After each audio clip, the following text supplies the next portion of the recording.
تو نرمی کرنے اور خیر خواہی کرنے کا مطلب یہ نہیں ہے کہ شرعی معاملات میں بھی اس کو دخل نہ دیں۔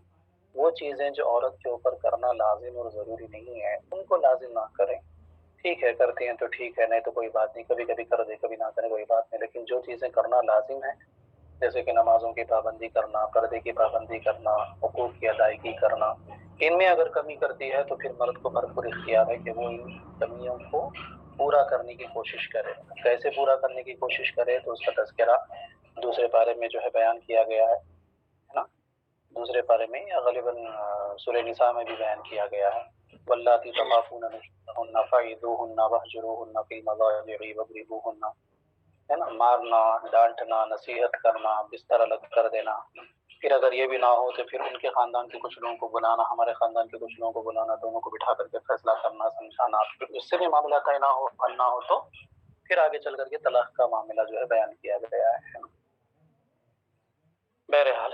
فرماتے ہیں کہ بابو قولہ قو انفسکم و اہلیکم نارا۔ ہاں بیٹا، حیبت سے ایک بار ترجمہ کیجیے۔ حیبتا ان ینزل فینا شیئن، یعنی یہ جو ہم بات چیت کرنے میں پرہیز کرتے تھے، عورتوں سے کھل کر کے بات چیت کرنے میں جو پرہیز کرتے تھے اس کی وجہ کیا ہے؟ مفعول لہو بیان فرماتے ہیں، حیبتا اس بات سے حیبت کرتے ہوئے کہ ان ینزل فینا شیئن، کہ ہم میں کوئی شے نازل ہو جائے گی، مطلب قرآن پاک میں سے کچھ حکم نازل ہو جائے گا ان کے متعلق کہ تم ایسا نہ کرو ایسا نہ کرو بول کر کے، ہے نا۔ اس وجہ سے ہم کیا ہے زیادہ کھل کر کے بات چیت نہیں کرتے، کیونکہ عمومی طور پر کوئی واقعہ ہوتا ہے تبھی حکم نازل ہوتا ہے۔ جیسے کہ زہار کا معاملہ لے لو، زہار کا معاملہ ہوا تو آیت کریمہ نازل ہوئی، زہار کا حکم آیا، زنا کا صدور ہوا تو زنا کا حکم آیا، ہے نا۔ تو عموماً ایسے ہی ہوتا ہے، کوئی واقعہ سرزد ہوتا ہے تو پھر اس واقعے کے بعد جو ہے حکم نازل ہوتا ہے۔ تو صحابہ کرام کے کرنے کا مطلب یہی تھا کہ ہم بہت ہی احتیاط کے ساتھ عورتوں سے بات چیت کرتے تھے کہ کہیں ایسا نہ ہو کہ جو جذبات میں آ کر کے کوئی واقعہ ہو جائے اور پھر اس کے متعلق کوئی حکم نازل ہو جائے تو قیامت تک کے لوگوں کے لیے وہ حکم رہ جائے گا۔ سمجھ گئیں؟ اس بات کا خوف کرتے ہوئے کہ کہیں عورتوں کے تعلق سے ہم میں کوئی حکم نازل نہ ہو جائے، ٹھیک۔ کہتے ہیں یہ باب ہے اللہ کے اس قول کے بیان میں کہ یا ایھا الذین آمنوا قوا انفسکم واہلیکم نارا، اے ایمان والوں تم اپنے آپ کو اور اپنے اہل و عیال کو جہنم سے بچاؤ۔ وقایقی وقایتن سے بچانا کے معنی میں، وہ جو ہے جمع کا صیغہ ہے، تم بچاؤ، اپنے آپ کو بھی جہنم سے بچاؤ اور اپنے اہل و عیال کو بھی جہنم سے بچاؤ۔ حدثنا ابو النعمان قال حدثنا حماد بن زید عن ایوب عن نافع عن عبد الله قال، ہم سے حدیث بیان کی ابو النعمان نے، وہ کہتے ہیں ہم سے حدیث بیان کی حماد بن زید نے، وہ روایت کرتے ہیں ایوب سے، وہ روایت کرتے ہیں نافع سے، وہ روایت کرتے ہیں عبداللہ سے، وہ کہتے ہیں کہ نبی اکرم صلی اللہ علیہ وسلم نے ارشاد فرمایا کہ کلکم راع وکلکم مسئول، تم میں کا ہر کوئی ذمہ دار ہے، نگہبان ہے۔ راع، یہ راع کا معنی ہوتا ہے چرانا، راعی کا معنی چرواہا، چرواہا کہہ کر کے ذمہ دار کو مراد دیا جاتا ہے بیٹا، کیونکہ جو چرواہا ہوتا ہے اسی کے تحت اس کے جتنے بھی بکریاں ہیں ان کی پوچھ تاچھ ہوتی ہے۔ کوئی بکری غائب ہوتی ہے تو لوگ بکری سے نہیں پوچھیں گے، اس کی چرواہے سے پوچھیں گے۔ تو راعی کا معنی ذمہ دار اور نگہبان۔ کہتے ہیں کہ تم میں کا ہر کوئی ایک ذمہ دار ہے، ہر کوئی ایک نگہبان ہے، وَمَسْئُولٌ وَكُلُّكُمْ مَسْئُولٌ، اور تم میں سے ہر ایک مسئول ہے، مطلب اس سے سوال کیا جائے گا۔ کس کے متعلق سوال کیا جائے گا؟ تو دیگر روایتوں میں عن رعیتہ کا لفظ آیا ہوا ہے، یعنی ایک سوال کیا جائے گا۔ پھر آگے سرکار وضاحت فرماتے ہیں فَالْإِمَامُ رَاعٍ وَهُوَ مَسْئُولٌ، بس جو امام ہے وہ بھی ذمہ دار ہے، نگہبان ہے، اور وہ بھی مسئول ہوگا، اس سے اس کی رعایا کے متعلق، اس کے مقتدیوں کے متعلق پوچھا جائے گا۔ وَالرَّجُلُ رَاعٍ عَلَىٰ أَهْلِهِ، آدمی اپنے گھر والوں پر نگہبان ہے، ذمہ دار ہے، وَهُوَ مَسْئُولٌ، اور وہ بھی کیا ہے پوچھا جائے گا اس سے بھی۔ اگر عورت کوئی غلط کام کرتی ہے، گناہ کا کام کرتی ہے، بچے گناہ کا کام کرتے ہیں، مرد نہیں روک رہا ہے، والد اور اس کا شوہر نہیں روک رہا ہے، تو ان سے پوچھ تاچھ ہوگی۔ وَالْمَرْأَةُ رَاعِيَةٌ عَلَىٰ بَيْتِ زَوْجِهَا وَهِيَ مَسْئُولَةٌ، اسی طرح سے عورت بھی جو ہے اپنے شوہر کے گھر کی ذمہ دار اور نگہبان ہے، اور وہ اس سے پوچھا جائے گا۔ شوہر کا مال، اس کا حفاظت کرنا، شوہر کے مال کی حفاظت کرنا، شوہر کے گھر میں ہر اس شخص کو آنے سے روکنا، منع کرنا جس کا آنا شوہر کو پسند نہ ہو، یہ سب عورت کے ذمہ لازم ہے۔ کہتے ہیں وَالْعَبْدُ رَاعٍ عَلَىٰ مَالِ سَيِّدِهِ، اسی طرح سے غلام اپنے آقا کے مال کا نگہبان ہے، وَهُوَ مسئول، اور اس سے بھی سوال کیا جائے گا۔ پھر سرکار فرماتے ہیں الا، آگاہ ہو جاؤ، وَكُلُّكُمْ رَاعٍ وَكُلُّكُمْ مسئول، تم میں سے ہر کوئی نگہبان ہے اور ہر ایک سے اس کے نگہبانی کے متعلق سوال کیا جائے گا۔ تو لہذا جس کے تحت جو چیزیں آتی ہیں ان کی نگہبانی اچھی طرح سے کرے اور اچھی طرح سے ان کے حقوق کو ادا کرے۔ بات سمجھ میں آ گئی جی؟ جی حضرت۔ چلیے خیر، بس رہنے دیجیے۔ یہاں سے جو باب ہے بیٹا، یہ جو حدیث پاک ہے، یہ حدیث ابو ذر کے نام سے مشہور ہے اور بہت ہی ادبی شاہکار ہے یہ حدیث پاک۔ آپ کو ایسا لگے گا جیسے کوئی ادب کی کتاب پڑھ رہے ہیں، تو ذرا پابندی سے حاضر رہیے۔ یہ حدیث آگے والی جو آنے والی ہے اس میں کوئی بھی بچے غیر حاضر نہ رہے، ورنہ سمجھ نہیں پائیں گے، تو بہت باریکیاں ہیں اس میں، ٹھیک ہے؟